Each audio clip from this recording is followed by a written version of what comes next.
নিজেকে অন্যের দৃষ্টিতে ফর্সা ও আকর্ষণীয়ভাবে প্রকাশ করতে কে না চায়। যুগে যুগে মানুষ নিজেদের সৌন্দর্য নিয়ে ভেবে আসছে। শুধুমাত্র মেয়েরাই নয়, বরং আজকাল ছেলেরাও সুন্দর হওয়ার জন্য অদম্য প্রচেষ্টা চালিয়ে যাচ্ছে। প্রাকৃতিক উপায় অথবা ক্রিম ব্যবহার করে দ্রুত ত্বক ফর্সা করার অনেক পদ্ধতি প্রচলিত আছে আমাদের সমাজে। ত্বক ফর্সা করার ঔষধ হিসাবে ত্বকের উজ্জ্বলতা ফিরিয়ে আনার জন্য অনেকেই নানা রকম ক্রিম ব্যবহার করে থাকেন, কিন্তু বাজারের বেশিরভাগ ক্রিমেই চড়া রাসায়নিক পদার্থ থাকায় ত্বক ফর্সা হওয়া তো দূরের কথা, বরং বেশিরভাগ ফলাফলই হয় তার উল্টো।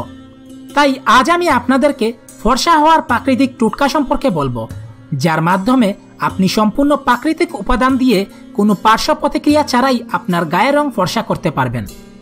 এই কাজটি করার জন্য প্রথমে আপনাকে 3টি জিনিস সংগ্রহ করতে হবে, আর সেগুলো হচ্ছে বেসন, কাঁচা গরুর দুধ, চালের গুঁড়া এবং তুলা। তারপর একটি পাত্রে 2 চামচ বেসন, 3 চামচ কাঁচা গরুর দুধ আর 1 চামচ চালের গুঁড়া নিয়ে মিশিয়ে নিন। এরপর এগুলোকে ভালো করে মিশিয়ে পেস্ট তৈরি করুন। এরপর তুলার সাহায্যে এই ফেস প্যাকটি আপনার মুখে এবং হাতে লাগান। তারপর এই মিশ্রণটি মুখে লাগিয়ে 30 মিনিট অপেক্ষা করুন। এরপর হালকা গরম জল দিয়ে হাত মুখ ধুয়ে ফেলুন। এই প্রক্রিয়াটি যদি একটানা 10 দিন করেন, তাহলে আপনার ত্বকের রং হয়ে উঠবে ফর্সা, কোমল, দাগমুক্ত ও সুন্দর।